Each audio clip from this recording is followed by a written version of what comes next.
Hello friends. Today I thought I would address the greatest controversy of Yoga Church, which is the name Yoga Church.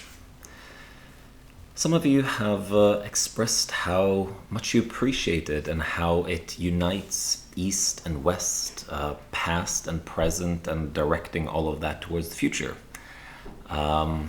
Yes, good. And some of you have asked me what in the hell I was thinking calling this group that. And thank you especially to Gunnar for being so honestly critical and trusting in his frankness.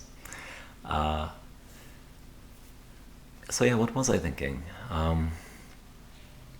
Well, on the surface, yoga means union between lower and higher, between human and divine.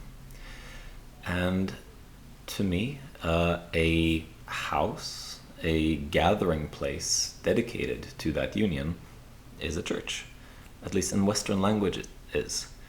And I really like that juxtaposition of East yoga and church West. Because that is also one of the unions that I think is important these days. In this post-Western patriarchal spiritual climate, we're adopting so many things from South America, from China, from India, and that's beautiful. But it's also not sustainable for the general population. And there's an alienation, there's a schism within our society right now because of that. And I believe Yoga Church can really be a platform where we can bring people from the yoga community, from the church community, from all kinds of spiritual and religious communities to unify under some very, very simple, universal principles. Now, on the surface, I also think it's nice that Yoga Church, to me it sounds like a yoga studio with a bit of quirky branding. It implies something deeper, and that deeper is there, and certainly I don't want to just create a yoga studio. But I like the playfulness. It's kind of the opposite of those churches who pretend they're not churches. We're more like a not church, kind of playing at being a church. Where they call themselves like the society or the fellowship of Christ or something like this. It doesn't sound quite sincere. Nor would it feel sincere for me to call this like yoga temple or something else. I couldn't really find a better word for it. So I went with the patriarchy wound triggering church. Partially intentionally. Because I do want to bring the community aspect and the sincere devotion implied by church, although not necessarily practiced, at least by all churches, combining that with the individual practice, the multiculturalism, the plurality of yoga, and unite the best of both worlds into a new way forwards.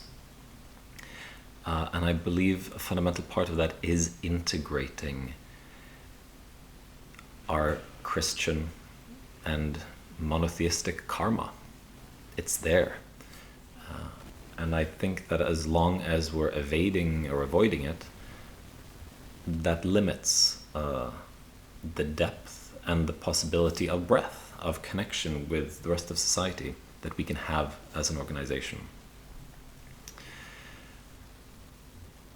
So I think that the name Yoga Church points towards the future by bringing the good of the past with us and creating a platform where those wounds can be addressed. And if the name triggers you, then I invite you to explore that triggering together with the Yoga Church. But if a lot of you really feel like this name is pointing backwards, then I will just have to reassess the money I'm spending on branding right now. And we'll see how it goes. So please let me know what you think about this. What's in a name, huh? Well, a name is important. So if you have any strong feelings one way or the other, I really want to hear them. And if anyone wants a free 90-minute call with me, then, well, there's a free spot. Just drop me a 5-minute video by tomorrow. And, well, there's no more competition, so it's yours. All right. Have a beautiful, glorious, sunny 17th of May, everyone. Gratulerer med dagen. And until next time.